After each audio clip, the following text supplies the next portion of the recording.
My favorite FNF movie is Tokyo Drift. From Han's VeilSide RX-7, just so iconic, the Mona Lisa S15, painfully beautiful, the Evo 9 and the 350Z drift missiles, perfect cast, and of course, the RB26-swapped Mustang. Ridiculous, but amazing. How much money did they actually spend on Fast and Furious Tokyo Drift? Well, a latte. Like, subscribe, and starting with Hans's VeilSide. Yes, up first is Hans's RX-7. This thing is easily the most recognizable car from this movie, and I gotta say, it probably deserves to be. I mean, this 97 FD's most noticeable trait is unquestionably that iconic 90s VeilSide Fortune wide-body kit, which added a whole foot to its width. That's like this much, according to my girl. Now, paired with the HKS T04Z turbo, an HKS intercooler, and Apexi engine management, the 13B in this thing was probably pushing anywhere between 300 and 400 horses, which is like the perfect amount of power in my humble opinion. Oh, and here are some fun facts. The RX-7 wasn't originally built for the movie. It was a show car, believe it or not, designed by VeilSide for the 2005 Tokyo Auto Salon. And, well, Universal Studios, they were just like, man, I gotta have this thing. Of the 10 RX-7s built for the filming, only 2 survived, making this car a very rare gem.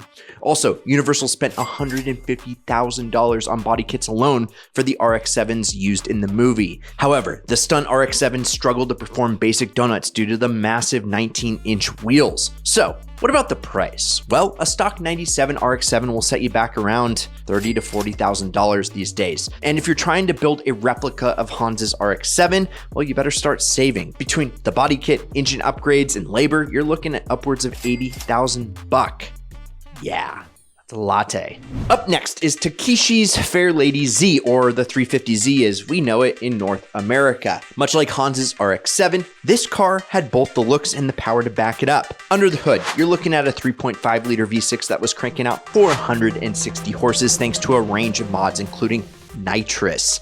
Yeah, the car also featured a carbon fiber hood and rear wing, adding functionality to its already menacing looks. And speaking of looks, those VeilSide body kit lines paired with the House of Color black paint and ghost graphics, pure underground street scene, and I love it. As for the cost, well, a stock 350Z can be had for anywhere between $6,000 and $12,000 on secondhand market, but Takashi's build, it's a whole different story. With all those mods plus the body kit and paint, I mean, you're looking at close to 50 grand easily. The actual movie car sold for 130 grand. And if you'd like to find any of these cars like an RX-7 or a 350Z, well, use the link in the first pinned comment via Auto Tempest, where you can find them super cheap.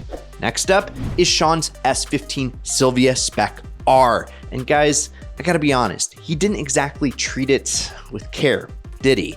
This was the car he completely destroyed during his first attempt at drifting.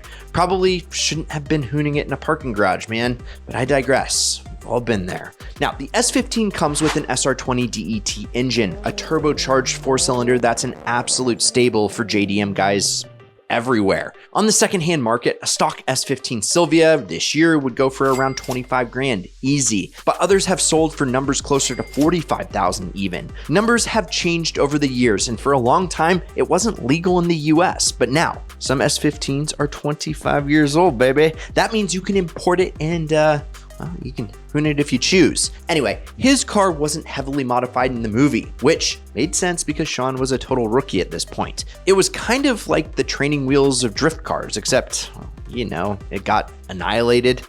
Yeah, and the folks who built the car for the movie, well, it was pretty much a factory-based model with very few modifications because the filmmakers knew it would be destroyed anyway. We don't know how much it would sell for since it doesn't seem to be a movie car that's sold, but with S15s becoming more valuable, we're sure it could get close to 70K. And if you want to learn how to buy cars and make money driving them, you know, ideal cars, well, we have a brand new free workshop that you can enroll in for free. It's right here in the pinned first comment. Go check it out. You have nothing to lose. And maybe you can get an S15 and make money enjoying it. Next. Okay. Now, you guys know I have a soft spot for old Mustangs. I, in fact, have a 1968 California Special. And this Franken Mustang, you know, the 67 Mustang Fastback is just a thing of beauty. And guys, this is not your granddad's Mustang. In fact, he would probably disown your whole bloodline if he saw it, because Universal swapped out the original V8 for a twin-turbo 2.6-liter RB26 engine straight from a Nissan Skyline GTR. Yes, that's right. They blended American muscle with Japanese engineering, and the result was a bonkers 375 horsepower beast. If you're shopping for a stock Mustang fastback from this era, expect to pay at least $40,000 or more for a pristine example, and way more for any special version. Universal went one step further and built 6 of these Mustangs for the movie, spending a total of $250 grand. Now, the RB26 swap isn't for the faint of heart either. It's expensive, it's super complicated, and requires a ton of custom work. But the payoff is one insane car that bridges not one, but 2 worlds. One of these Mustangs sold after filming for $180,000. So at least they got most of their money back. But yeah, that's a lot of dough.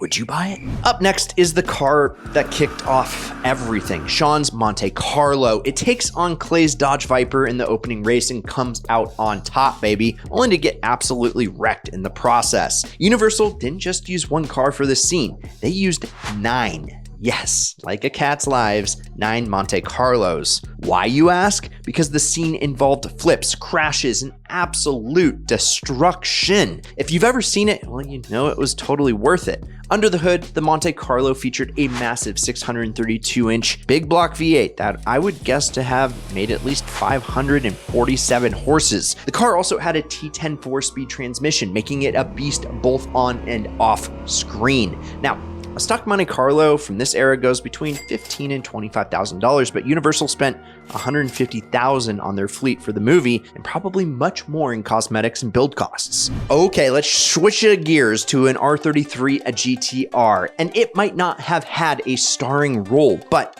it sure made a lasting impression. This is the car that you see during Hans's iconic 360-degree drift scene. With its silver paint, blue accents, and Volk racing wheels, it makes me reconsider what the coolest Skyline generation was. Or does it? I mean, the R33 often gets overlooked, but it was actually a step forward in terms of aerodynamics and handling compared to the R32. Moving on. Under the hood is that RB26 DETT, a 2.6-liter twin-turbo inline-6 that needs no further introduction. It's tunable, can rev to the moon in proper internals. It sounds so fucking good. Now, a clean R33 GTR will set you back around 50 grand these days, which is way less than I actually thought. And with the 25-year rule in effect, well, you're starting to see them in the US, which is pretty rad. Pretty easy on the eyes. Now, this RX-8 didn't get much screen time, but it's still really cool and deserves a spot on this list. With its icy blue VeilSide body kit and a turbocharged 13B rotary engine, it sure was noticeable. But as far as performance, they kept the mods to a minimum with a Greddy turbo kit and engine management system. The Renesas rotary engine was unique, focusing more on smooth delivery than outright power, which is why this car wasn't as crazy compared to others in the lineup. A stock RX-8 goes between 15 and 20 grand if you find one in pretty good shape, but starting to add mods like VeilSide kit and the price really just goes up fast. Also, if you're getting an RX-8, make sure all the proper maintenance has been done. Get a pre-purchase inspection because, well, you know, rotary engines tend to like to detonate themselves. Yeah. Now, when Sean needed a new car after destroying Hans's Silvia, he leveled up to a Mitsubishi Lancer Evo 9. But this wasn't just your average rally-esque example.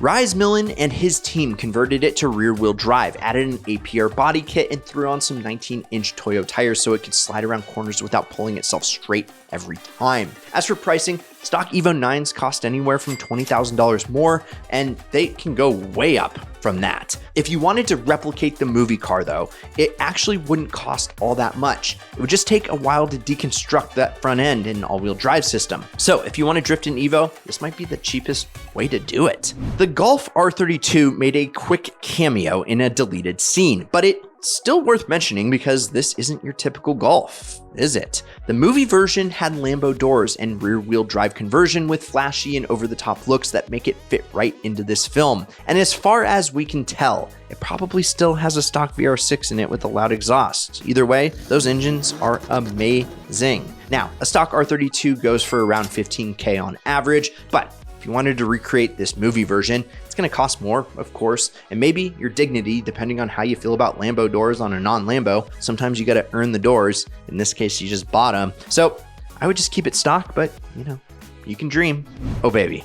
Up next, we have Dom's 1970 Plymouth Roadrunner, one of the most beautiful in the whole movie, in my humble opinion. It was Dom's car that he got from Han and had a surprise cameo at the end of the movie. Now, there have been other very similar Roadrunners used in other F&F movies, and most of those, well, you know, were completely decimated in filming, but the one from Tokyo Drift, it survived.